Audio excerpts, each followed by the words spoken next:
Alô, amigos, estamos pela TV Japi, Revista Japi. E hoje, olha, nós vamos aqui conversar um assunto muito interessante e que a maioria dos casais passam por isso.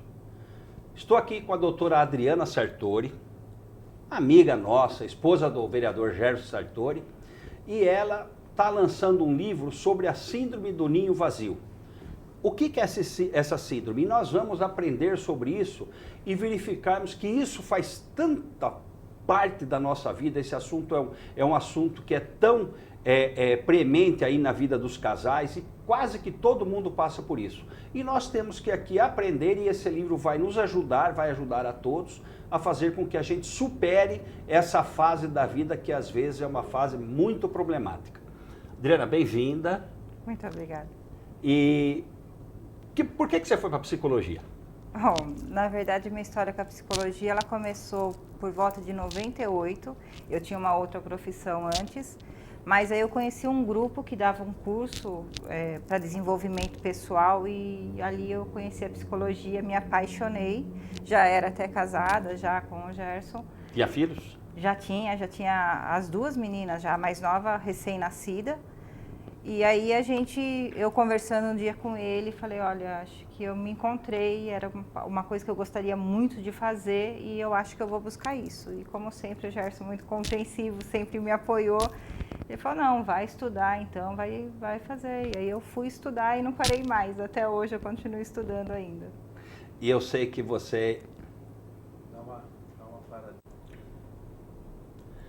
Alô, amigos, estamos pela TV Japi, Revista Japi. E olha, hoje nós vamos discutir aqui um assunto muito interessante, que a maioria dos casais passam por isso, a maioria das pessoas acomete talvez mais a mulher, mas é muito interessante porque nós vamos hoje aprender aqui também como fazer para superar esse problema, que é um problema aí que acaba trazendo muitas dificuldades para muitos casais e muitas pessoas. Estou aqui com a doutora Adriana Sartori, amiga nossa, esposa do vereador Gerson Sartori, e que vai estar lançando aí um livro, A Síndrome do Ninho Vazio, e a questão patológica dessa síndrome, e hoje nós vamos aprender um pouco mais sobre esse assunto e como fazer para podermos solucionar isso na nossa fase da vida, que com certeza atinge aí a maioria das pessoas. Adriana, bem-vinda aqui ao programa. Muito obrigada.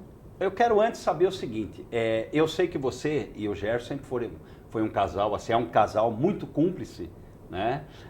Você também sempre apoiando aí a vida sindicalista do Gerson, a vida de político, e sei que você também, ele te apoia muito, e você foi buscar aí o seu crescimento pessoal, o seu encontro, né, na psicologia. Como é que foi isso? Conta um pouco pra gente aí. Então, na verdade, em 98 eu conheci um grupo que fazia um treinamento para desenvolvimento pessoal e eu voltei maravilhada desse curso e falei para o Gerson que de verdade acho que eu tinha me encontrado e que era aquilo que eu queria fazer para o resto da minha vida.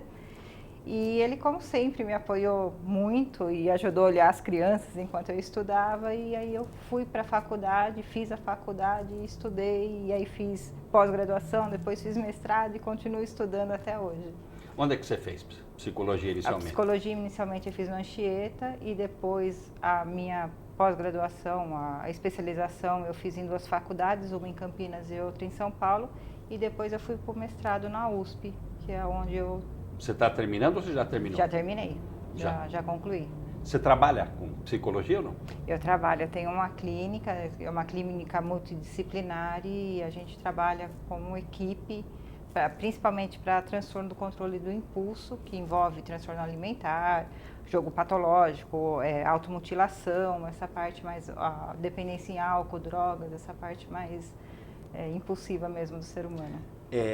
Vamos até falar um pouquinho disso para depois a gente entrar na síndrome daí. Nós seres humanos, nós temos uma impulsividade, a gente sai atuando, né? Como a gente fala em psicologia, né? E a maioria, ou quase todos nós, neuróticos assim, ao extremo. E o problema não é só essa questão neurótica, o problema é quando há uma questão de partir para a violência física contra si, né? Porque a emocional, na maioria das vezes, acontece, ou contra terceiros e às vezes até filhos, né? Que não podem se defender, vamos dizer assim. Fala um pouquinho sobre isso, por essa questão mais patológica, assim, dessa comportamento e da agressividade, assim, que as pessoas têm. Então, tem dois tipos. E que precisam de ajuda, né? Isso que é importante. Tem dois tipos, né? Tem aquele que agride o outro e tem o que agride a si mesmo numa situação de muito estresse. Então, a automutilação, por exemplo, a pessoa não consegue lidar com uma situação, ela se sente tão mal que ela precisa se ferir para ela poder se sentir um pouco melhor e se sentir viva ou atuante no mundo. E tem também o transtorno explosivo intermitente, que são aquelas pessoas que estouram por muito pouco e que, sei lá, por causa de um cacho de banana, ela é capaz de quebrar uma banca inteira no coisa. Então, essa é a parte mais patológica, mais perigosa mesmo. Fora os psicopatas, né? Que daí tem a intenção mesmo de matar, de judiar mesmo da pessoa, né? Então, eu acho que depende muito de cada situação. Mas o ser humano em si, ele é dócil, né? Ele, pelo menos na essência, eu acho. Que ele é dócil na essência? Eu acho que o ser humano na essência, ele é dócil. Eu acho ele tão agressivo. Verdade, porque ele agride sempre tudo e a todos. Mas normalmente é quando está ferido, quando não conseguiu lidar com as emoções. Mas a essência dele, se você vê um bebê, você vê uma criança, ela por si só não bate, não morde, não xinga. Não é preconceituosa, não é racista, exato. Não é nada. Então, essa é a nossa pura. essência. Depois a gente vai se transformando no que é necessário para poder sobreviver na selva que a gente vive. Mas na nossa essência eu acredito que todo mundo é muito bom. Não, eu vou reformular, porque quando você falou essência, eu achei que era essência, eu pensei no adulto, né? Na essência do adulto, né? Mas não é isso, né? A essência nossa enquanto criança, nós somos dóceis, nós somos, né, uma espécie bem amigável, vamos dizer assim, né? Do outro, dos animais, né, com os animais e com a natureza. Depois, exatamente, caindo nessa selva da sobrevivência.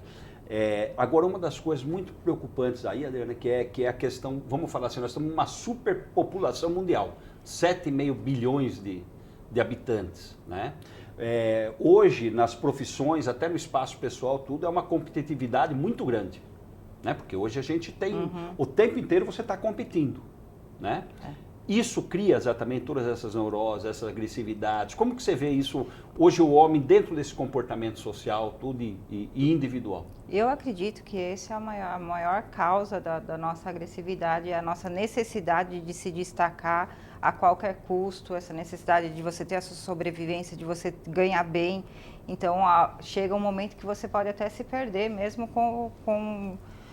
precisando crescer e precisando a qualquer custo. Então, eu acho que essa busca da sua colocação no mercado ou no mundo acaba prejudicando muito. E você acaba criando o seu filho para isso. Você acaba dizendo para ele o tempo todo, olha, vai à luta, não olha muito para isso, você tem que resolver. Ao invés de dizer para o filho, olha para o outro, entenda a situação, leve ele junto. Então, a gente acaba criando, a gente transforma as crianças mesmo em verdadeiros competidores, em verdadeiras pessoas que precisam do sucesso para se sentir aceita. Tem uma interessante situação que o Flávio Gegovati falou. Ele falou assim, meu pai me prejudicou muito, para a gente cair nessa linha de raciocínio que você falou. Ele falou, porque o meu pai disse assim, filho, eu gostaria que você fosse feliz no mundo. E não existe essa felicidade. É competitividade, é agressividade, é sobrevivência, é desamor, é desencontro, né? É frustração o tempo inteiro. E você tem que aprender a desenvolver o quê? Ferramentas para superar isso, correto? E não falar aquilo exatamente que você falou, filho, seja amigo, seja carinhoso com o outro, E resumo, você acaba o quê? Criando neuróticos. Exato. E não pessoas... Fala um pouquinho sobre isso. Porque você cria o seu filho e quando ele começa a ser uma pessoa muito do bem, ele passa de bobo. Os outros se aproveitam ou acabam colando ou não fazendo as tarefas ou não fazendo o trabalho. E aí você começa a apontar para a criança, olha, não deixa o seu amigo fazer isso, sei lá, seja mais agressivo. Se ele te bater, não bata primeiro, mas se ele te bater, você devolve. Para você não passar de bobo. E aí não tem como, né? Você chega uma hora que a criança, ela tem que ir para a selva, ela tem que... Eu assisti um vídeo uma vez que me chocou, que era alguém do Talibã, não sei se era... Do Talibã ou deles lá? Eu sei que, eu não sei se você viu, a criança levantava, o pai dava um tapa, a criança caía. Isso foi mais de 12 minutos sendo gravado. O menininho não tinha mais que 3 anos, ele falava, vem aqui. O menino vinha, ele dava um tapa, a criança rodava. Nossa. Ele, de novo, aqui. Aí, quando você olha assim, você se choca, né? Você fala, meu Deus do céu, que animal. Por outro lado, você para pensar, se esse menino não aprender a suportar isso aí, ele está morto no outro dia. Então, eu não sei, né, se foi isso, mas me passou a impressão de que esse pai estava tentando ensinar para esse menino, seja forte. Para você sobreviver, você vai ter que ser forte. Eu falei, nossa, esse é o mundo que a gente vive, né? É bem complicado. É bem difícil, né?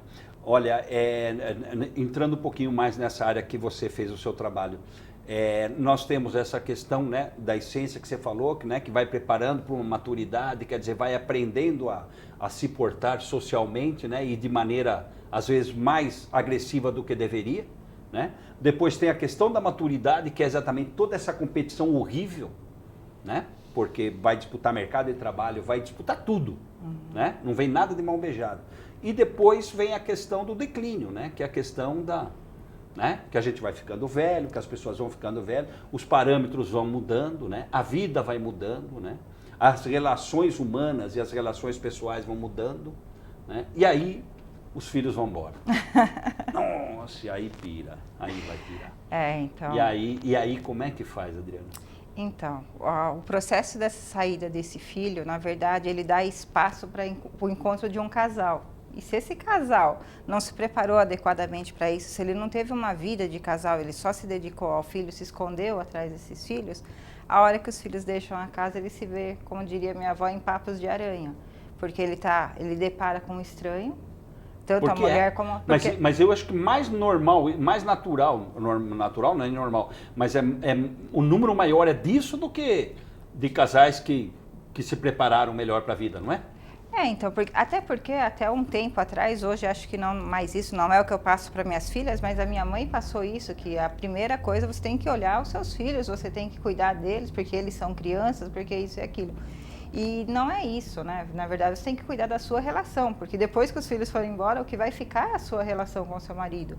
Então, você tem que estar preparada. Não é abandonar o filho, não é nada, mas é ter o seu espaço como mãe, ou pai, e ter o seu espaço como esposa e casal, e ter uma vida social, continuar fazendo as coisas que gosta. Então, ter academia, ter dança, ter um trabalho, alguma atividade, para você poder continuar a vida depois, porque senão fica muito estranho, fica muito vazio mesmo, né? Mas é sempre aquela questão, nós que tivemos assim uma criação mais apaixonada, vamos dizer, com mais paixão, né? Porque a maioria aqui de Jundiaí, vamos falar aqui da nossa cidade, é advinda de uma colonização italiana, né? De uma cultura com paixão por tudo, né? E, olha, eu não consigo ficar assim, se eu falar, eu não vou conversar, não dá. Também. Certo? Eu tenho que, quer dizer, e eu tenho que falar alto, eu tenho que não sei o quê, né? Que tem uma expressão assim, fala assim, eu não estou gritando, eu sou italiano.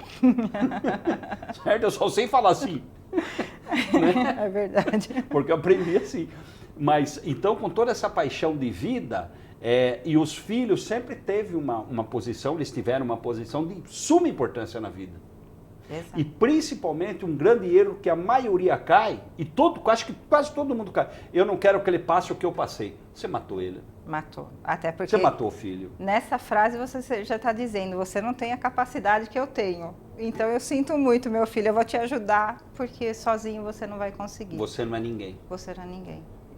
Fala um pouco sobre isso, porque é importante isso, então. Porque a maioria das pessoas cai nessa armadilha. Então, quando você começa a construir a sua vida, você já começa a falar, né? Eu vou ter tantos bens para dar tanto para cada um. Aí você já está dizendo para o menino ou para a menina, você não vai ter capacidade de construir suas próprias coisas. O que eu consegui. Então o papai ou a mamãe vai deixar tudo para você. Então quanto mais você tenta facilitar a vida, mais você prejudica mesmo, mais você diz para essa criança que ela não é capaz.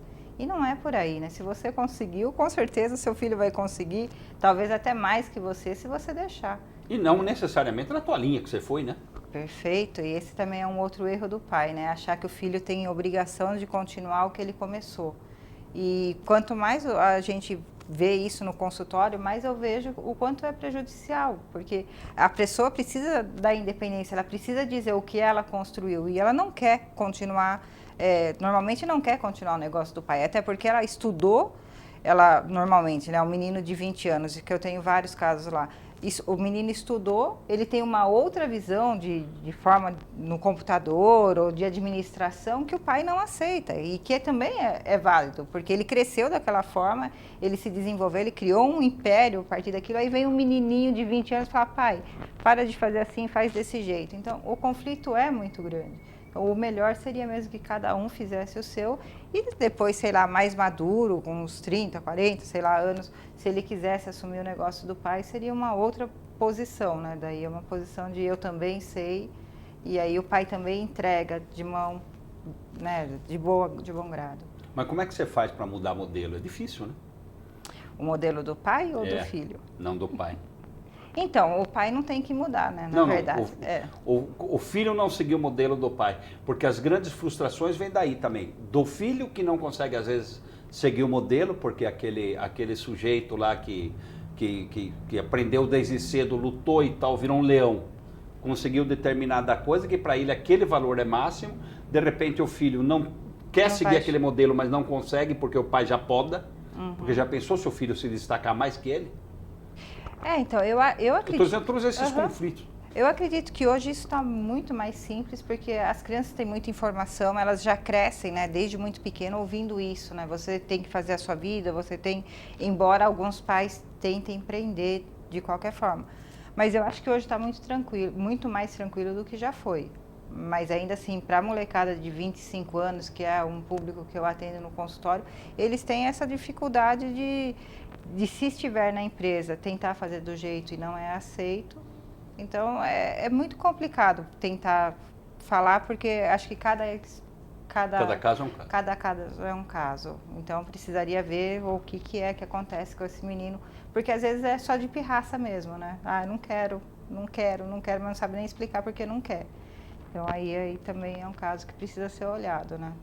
E vamos falar então da síndrome. O que é a síndrome do ninho vazio? Explica direitinho. Bom, a síndrome do ninho vazio, na verdade, a síndrome em si é o sofrimento que os pais sentem quando os filhos deixam a casa, ou para casar, ou para estudar, ou sei lá, por algum conflito. Então, esse sofrimento, ele é denominado a síndrome do ninho vazio. E também tem o período só, que é o período onde o último filho deixa a casa e um dos parceiros morre. Então, aí esse período é denominado só o ninho vazio. Mas a síndrome é quando, neste período, a pessoa sofre. E hoje que já tem as variações de gênero, como é que faz? Fala um pouquinho sobre isso, porque antes era só o sair de casa por essas razões, vamos dizer, naturais. Casamento, profissão, situações mais rotineiras. Hoje, de repente, tem o conflito pela homossexualidade, pela transexualidade, quer dizer, por N variações de gênero, e que se a sociedade, de maneira geral, não está preparada para isso ainda, porque tem muito conflito, imagina os pais. Então, eu tenho alguns casos no consultório também, mas o que eu percebo é que, na verdade, não é uma coisa que está acontecendo agora, né? Não é de hoje que existe homossexual. Eu Sim. Sou da opinião de que sempre existiu, desde que o mundo é mundo. Sei lá se foi na Idade Média, o que foi que aconteceu, que de repente começaram a perseguir esse grupo de pessoas. O cristianismo. Eu acredito que sim. E aí depois virou pecado e virou uma coisa muito ruim. Por muito tempo eles se esconderam e hoje, graças a Deus, eles estão mais abertos e prontos para falar. Existem vários grupos de pais, existem aqueles que aceitam numa boa, e a gente vê aí na internet um monte de gente falando sobre o filho e tendo orgulho dele, e tem aqueles pais ainda, principalmente os ligados à igreja, que são totalmente contra e que fazem a criança sofrer muito. Eu falo que tem duas dores ali que eu vejo a pessoa chorando na minha frente que eu não consigo me conter, que são dores que você vê que dói na alma. Uma é do estupro e a outra é do homossexual que não é aceito pela família. Então, eu acho que é uma dor assim que ninguém merecia passar, só porque tem uma orientação sexual diferente ou do que a igreja pregou como diferente. Ou o gosto dele, pessoal. Então, eu acho assim que até hoje eu paro para pensar, eu não consigo entender por que é que as pessoas se incomodam com quem o outro gosta. Né? Que diferença faz? A projeção dele, talvez o próprio medo dele de sentir o que o outro sente. Então, e vem né? pelo julgamento. Como você vê esses imbecis aí de felicianos da vida, aí, esses Bolsonaro, esses animais, né? Que inclusive tem voz ativa aí no parlamento e que de repente estão prestando um desserviço para a humanidade assim terrível, terrível. Eu não tenho dúvida disso. Esse tipo de preconceito não leva a nada, não faz diferença na vida de ninguém se um homem beija o outro na boca ou se... Ninguém tem nada a ver com isso. Eu acho um absurdo você... Mas eu acho que é a projeção do medo. Você dizer... O medo de repente sentir desejo de fazer isso. Nossa, como é que vão, o que vão achar de mim? Nada, né? E aí agride, né? Normalmente a gente está muito ocupado com outras coisas e a gente não está achando nada sobre isso, né? Pelo menos quem está ocupado, né? Talvez quem tem o que fazer na vida, quem né? não tem muito o que fazer acaba tendo tempo de ficar olhando o que está acontecendo. Mas eu acho que eles sofrem muito pelo que é. Então, eu vejo, acho que nessa saída, né, a saída conflituosa, perdem os dois. O pai perde e o filho perde também. Os dois perdem o relacionamento que poderiam ter na vida, né? Perde tudo, né? Vamos falar um pouquinho o que você falou, os dois casos, né? O estupro. E ainda numa sociedade bem machista, a mulher estuprada, ela provocou para ser estuprada. Isso é horrível, né? A gente ouve isso, às vezes, falar sobre isso, que você fala, meu Deus do céu, né? Quer dizer, a vítima se tornou, né, a provocadora do ato. Então, eu tenho 2 filhas, né? E se tem uma coisa que as meninas ficam revoltadas é quando escuta esse tipo de coisa. Quando escuta, porque estava com a roupa assim, ou não ande com a roupa assim, porque você pode provocar um homem e ele pode te atacar. Que grau de animalismo é esse que uma pessoa pode chegar a esse ponto e aí você tem que se esconder? A gente tem que ir então lá para a Arábia, para o talismã, vamos colocar burca para não ser atacada, né? É uma doença, é uma patologia. Quem faz esse tipo de coisa, ele tem que ser tratado, tem que ser contido, ele não pode ficar na sociedade. Não somos nós que temos que nos esconder, e sim dele. Essas pessoas que tem que estar presa, né? Ou sendo tratada ou em reclusão. E a sociedade acaba virando, né? É incrível como a sociedade machista tem esse poder de falar que não é a mulher que está provocando. Espera que nós já vamos voltar nesse assunto. Nós vamos fazer um pequeno intervalo e voltamos já já.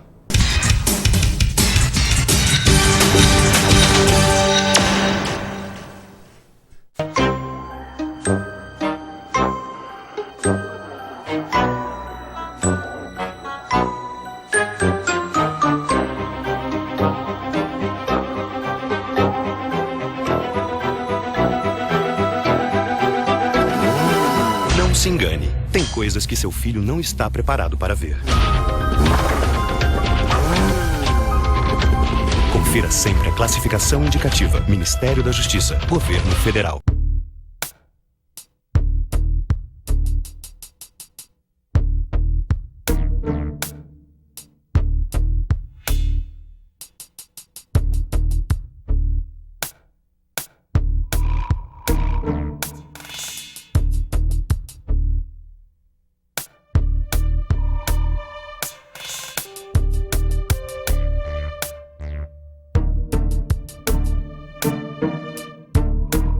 As formas de abuso são consideradas crime.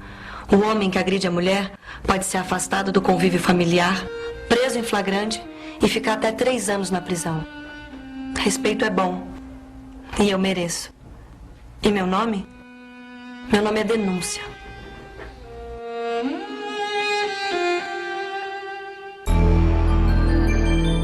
TV Japi, a TV de Jundiaí.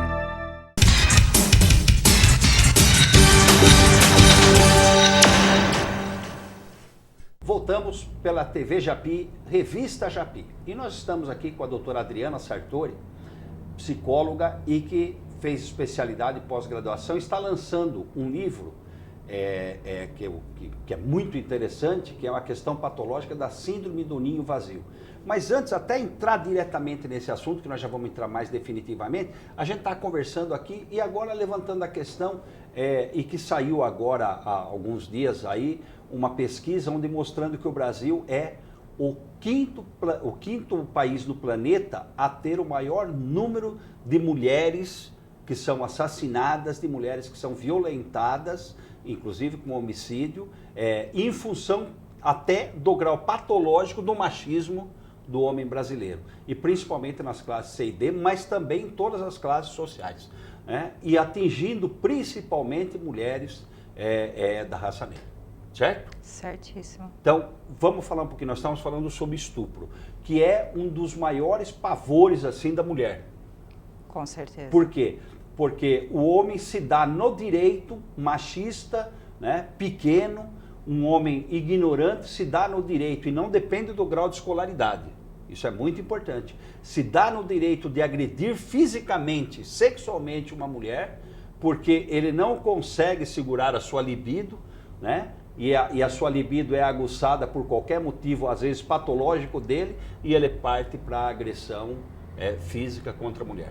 Fala mais um pouquinho sobre então, isso. na verdade, nem acho que é às vezes. Sempre que um homem, ou ele agride, ou ele estupra, ele é um patológico, ele precisa ser tratado. É claro que existem casos de mulheres que, por exemplo, que conviveram com muitas brigas em casa, então chega um momento em que, se ela vai para um relacionamento calmo, ela acaba provocando uma situação de estresse, porque é daquela forma que ela entende o amor. Sim. Então, existe casos em que, se você parar para... se você parar para pensar, você vai falar, poxa, não é tanto assim a culpa dele. Mas, no geral, um homem que agride, um homem que estupra, ele é patológico. Ele precisa de um tratamento, ele precisa ser recolhido da sociedade e ser tratado. Isso é fato. E, como eu te disse, eu acho que não existe uma dor maior do que a dor de uma mulher. Eu não vi, ainda não ouvi um choro mais doído, mais triste, chega a me arrepiar, do que uma mulher que foi estuprada, e ela contando, e o quanto isso, sei lá, aconteceu com 12 anos, ela está com 40 anos e ela fala daquela dor como se ela tivesse sentido o estupro foi ontem. Exato, assim, é uma coisa, e você fala, sei lá, 1 ano, 2 anos de terapia, e toda vez que entra no assunto, você acaba vendo essa mulher chorando da mesma forma. Então, é uma coisa, assim, muito difícil de lidar. É uma coisa que também ninguém merece passar. E nessa questão patológica, os estudos comprovam, né, e trazem sempre isso, que o agressor, né, o estuprador, normalmente ele foi se viciado quando criança, né? Isso. Ele passou por esse tipo de violência, o cérebro dele registrou que esse é o modelo, né, relacionado à fêmea, à mulher. E aí ele vai agir dessa maneira e se transforma em patologia. Na verdade, né, acho que se a gente for pensar em qualquer patologia ou qualquer situação de agressão ou de dificuldade, todos são culpados que não têm culpa, né? De alguma forma aprendeu a agir daquele jeito e acaba repetindo algo que já aconteceu com ele como sendo aceitável. Então, se a gente for olhar, só que são pessoas que precisam de tratamento, né? Não podem continuar fazendo. Mas são pessoas que já foram agredidas, com certeza. Mas como é que vai fazer isso no Brasil se de repente nós temos milhões e milhões de pessoas vivendo abaixo da linha da miséria, numa pobreza extrema, né, que não tem às vezes nem o cuidado físico, né, da própria saúde, e vai ter saúde mental, e que no nosso país ainda essa questão da saúde mental está tão precário ainda, tão difícil de ser desenvolvida? Então, eu acho que, não sei se é só no Brasil, eu acho que tem muitos países com a mesma situação, né, até mais ricos, se for o caso, mas a gente avançou bastante, tem muita coisa acontecendo. As escolas, normalmente, hoje já preparam o aluno melhor para esse tipo de situação, conversa mais, eles têm mais abertura. A internet ajuda bastante, né, a você ter um pouco mais de informação. Agora, os patológicos mesmo é só tratamento. Só tratamento. E aí vai ter que dar um jeito, a população tem que dar um jeito, os governantes... Como você vê a questão do bullying aí, que antigamente não tinha nada disso, né? A gente apanhava, levantava, batia, e ia tudo no tropeço, ia embora, e sofria às vezes, né? E tinha um negócio que falava assim, se você brigar na rua, não venha reclamar aqui em casa que ainda se apanha. Se apanha, exatamente. Isso eu ouvi 200, eu acho que nós todos ouvimos isso. Com certeza. Então, eu acho que foi uma coisa criada mesmo por adultos, né? Talvez alguns que tenham se sentido mais prejudicados. Eu acho que a gente dá muita importância, ao invés de ficar falando... Você não acha exagerado até? Eu acho que se a gente tivesse, ao invés de ficar falando sobre bullying, a gente tivesse uma política dentro da escola de inclusão e que não permitisse que crianças ficassem sozinhas ou que fossem... Porque qual é o maior problema do bullying? O bullying acontece com aquela criança que é mais tímida de alguma forma e que ela se isola dos outros. Aí eles pegam esta, porque não tem ninguém junto, então é quase um ato covarde. Cruel, né? É quase um ato covarde. E aí eles acabam atacando essa criança. Então, se a escola não permitisse que essa criança fosse excluída, ficasse de lado, as coisas não aconteceriam da forma como acontece. Então, várias vezes eu fui em reunião de escola da minha filha, ou fui até a escola e eu via duas crianças separadas e eu alertava a diretora e falava, olha, por que aquelas duas crianças não estão brincando com o resto? Porque eu acho que o bullying nasce disso, quando você começa a ver um comportamento diferente do seu, que chamou a sua atenção, aí junta 3, 4 crianças cruéis e começa a atacar essa criança. Mas eu acho que é super valorizado pelo adulto, de alguma forma, a escola poderia proteger essa criança sem precisar ter dado tanto importância a isso, tanto né? Alarde, né? Porque daí agora qualquer coisa é bullying, né? Qualquer coisa. Tudo. E as crianças se ofendem muito mais. Eu também tenho contato com crianças mais obesas e aí eu estava até conversando com uma menininha. Eu falei assim, mas por que você está triste? Porque ele falou, ela está lá do lado da gordinha. Eu falei assim, mas poxa, e se ele falasse, ele está lá do lado da menina que tem cabelo comprido? Você ia ficar chateada? Mas é porque... É uma característica, né? Não é uma coisa, ele não falou para te ofender. Foi a forma mais clara que ele encontrou para dizer, olha, a pessoa está do seu lado. E, de fato, eu acho que foi isso mesmo. Eu não acho que a criança tinha intenção... Não foi agressivo. Não, ela não tinha intenção. Foi referencial. Foi. E só que imediatamente a gente toma como algo agressivo, porque já virou, não fale que é gordo, não fale que é amarelo, não fale que é branco, não fale que é muito complicado. Eu passei uma situação dessa e foi até meio vexatória, porque eu estava num restaurante e tal, e estava lotadíssimo, né, e tal, e chegou umas pessoas, e um estava de boné, né, e ele falou assim, cadê o rapaz que marca e tal? Eu estava esperando, ele falou, tá ali, né? Ele falou, onde? Ele falou, do lado do careca. Aí eu falei, né, é referência. Ele falou, eu sei. E era careca, e riu, né? Levou na brincadeira, quer dizer, mas entendeu que é algo referencial, não foi nada depreciativo contra nada. Né? Exato. Foi apenas referencial. E aí o bullying, você falou uma coisa muito importante, inventado pelo adulto, né? Que passou por isso. Provavelmente. E sofreu. E não levou muito na brincadeira. Então, para ele foi uma coisa que marcou.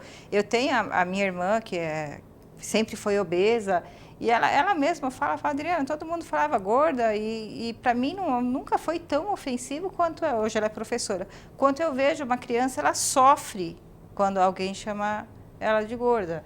Mas isso é porque o adulto passa para ela que é uma coisa ruim. Sim. Então, fica, tá te xingando, E não é só uma criança falando com outra criança, né?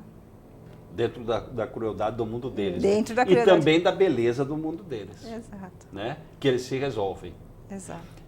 Fala um pouquinho agora da síndrome do ninho vazio. Como que as pessoas podem resolver isso? Porque você falou que é um período específico. Mas vamos colocar agora um agravante.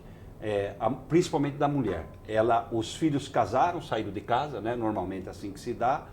De repente está com um homem do lado, que é o marido, que sempre esteve ali relacionado, mas com outras pessoas dentro de casa. E de repente não tem mais ninguém. Ela olha aquele cara e aquele cara já é meio estranho, né? Porque ela passa a observar, coisa que ela não observava. Porque agora ela tem tempo para observar o marido. E aquele cara, de repente, é meio estranho a ela. De repente, ela já está mais velha, ela está entrando na menopausa ou já está. Ela se olha e já não vê mais aquela mocinha que casou com aquele cara, que é meio desconhecido para ela. Como que ela trabalha tudo isso? Então, é um trabalho que não dá para fazer no último momento. Você tem que fazer isso durante a sua vida, né? Você tem que se preparar desde o... Fala para as Desde o mulheres começo. que estão passando por isso, ou que vão passar. O que essas mulheres têm que fazer? Então, elas têm que ter uma vida própria, além da vida com a criança, ela tem que ter uma vida conjugal, ela tem que saber que o trabalho vai ajudá-la no futuro, ela tem que saber que a vida social, ela tem que manter os amigos, as amigas, tem que ter reuniões em casa e principalmente namorar. Essa é a melhor Com receita. aquele cara que não deixá-lo ficar desconhecido. Exato, não deixe o seu marido virar um desconhecido, namore bastante, saia bastante, viaje, se possível, sozinho, não faça todos os programas com o filho, é lógico que você tem que ter o momento com eles, não estou dizendo para abandonar as crianças, mas tenha sempre em mente que é a relação do casal que fica. O filho, e se ele vê isso, o filho também provavelmente vai ter uma família muito saudável, porque ele também vai cuidar da esposa ou a menina do marido, e vão criar os filhos, e vão continuar bem, então isso vai passando de geração para geração.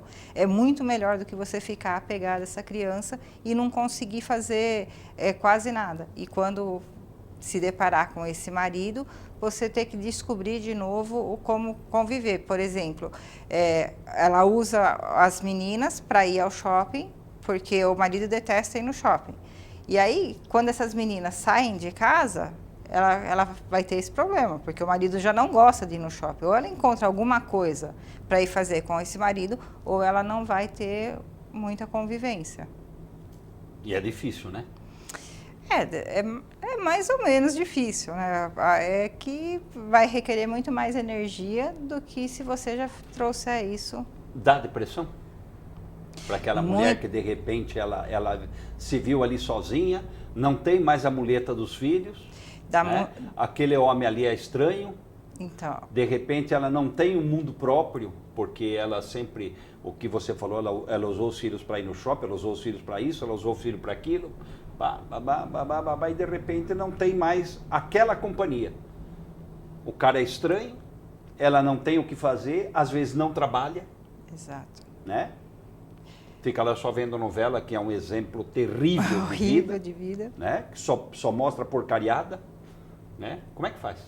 Então, a depressão normalmente é agravada nessas situações, mas eu também acredito que já seja uma coisa que você traz, já uma tristeza já anterior, e aí o ninho vazio ele funciona muito mais como gatilho do que, na verdade, o criador de uma depressão, mas já é explicável, né? Quando você não consegue ter uma vida completa, você tem só a vida de mãe, mesmo estando casada, é natural que no futuro você vai ter que olhar para isso e você vai deprimir. Então, a depressão é uma das causas dos sintomas mais eminentes, mas tem também a ansiedade. Mulheres se tornam muito ansiedades, e daí a ideia do meu livro mesmo, que conforme elas iam ficando ansiosas, elas precisaram procurar coisas para fazer rápido. E na época, quando as casas de bingo estavam abertas, era um grande atrativo, porque elas entravam, elas não tinham que conversar com ninguém, elas se sentavam na máquina e passavam horas ali se divertindo, e quando voltava para casa, estava mais distraída, mais relaxada, e não é o fato, né? De verdade... Não é vida, né? Não era vida. Eu observei isso, uma vez eu fui em Las Vegas, e Las Vegas é normal nas casas, nas máquinas de caça-níqueis, pessoas idosas, principalmente mulheres, bota o cartão de crédito lá e fica lá horas e horas e horas e gastando dinheiro, e os donos dos hotéis, dos cassinos cada vez mais ricos, porque aquilo é para ganhar, não é para o jogador ganhar, né? É para o jogador perder. E aquelas mulheres ali, quer dizer, e isso não é vida. É aguardar a morte. É o retrato de quem realmente não construiu, né? Que é o retrato de quem agora está ali e não consegue fazer nada além. Mas não são só as mulheres. Homens também. Homens também. O que o meu estudo comprovou é que os homens nessa fase, eles também se sentem tristes, só que eles não conseguem ainda dizer que é por conta do filho. Então, eles... A mulher tem mais facilidade de exprimir? De expressar? Se você perguntar para um homem que o filho acabou de deixar em casa, tanto faz, mas Depois, quando você pede para preencher o questionário, você percebe que não, que ele também ficou triste, que também foi uma causa da sintoma, ou de beber mais, ou de sair de casa, ou a causa da separação. Então, é porque ele também sofreu com a saída. Porque parece que não, mas para o homem também é uma coisa muito séria.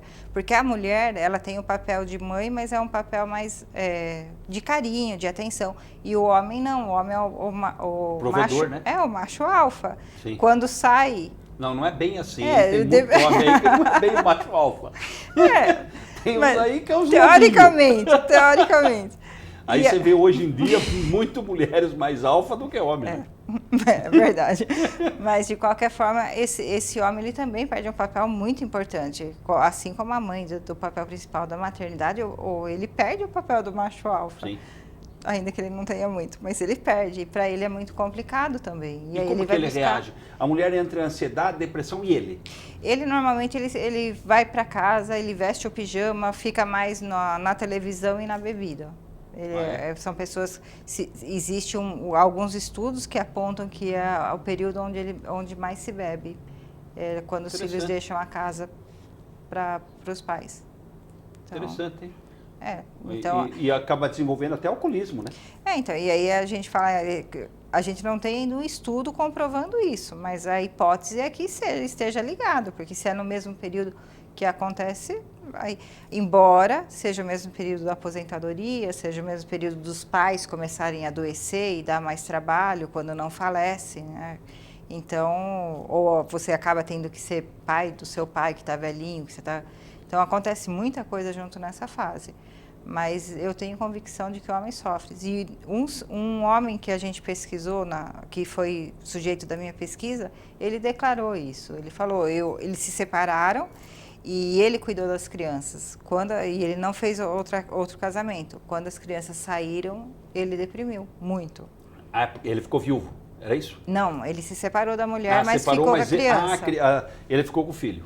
Eram 3. 3 filhos. E aí, quando as crianças deixaram a casa, ele ficou muito mal. Sim, porque ele assumiu o papel de mãe, inclusive, Ele né? assumiu o papel. Pai e mãe, né? Exato. É o pai, né? E não tinha nenhum outro relacionamento, não era uma pessoa que trabalhava, já estava aposentado.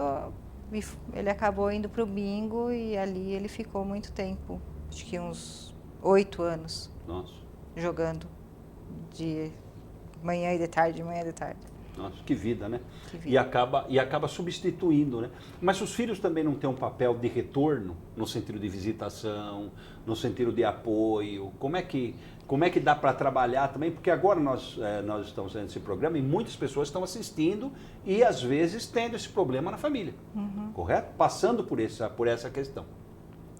Então, como trabalhar isso? E como fazer também com que haja um intercâmbio com os filhos, para que os filhos possam ajudar sem ficar aquela coisa, sabe, meio uma neurótica. Obrigação, né?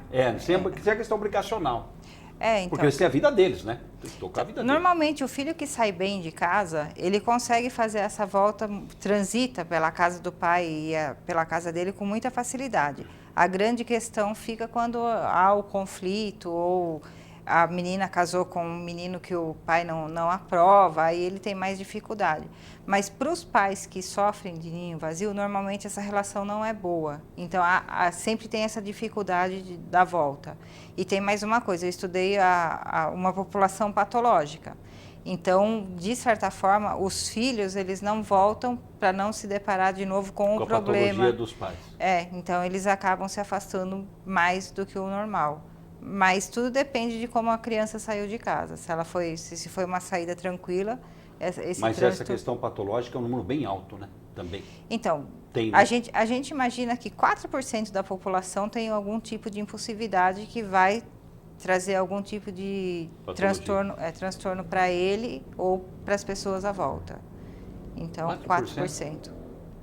Bastante. É bastante. E é aquilo que a gente viu assim, né? Fala assim, né? Tem muito louco na rua, né? Porque tá cheio, né?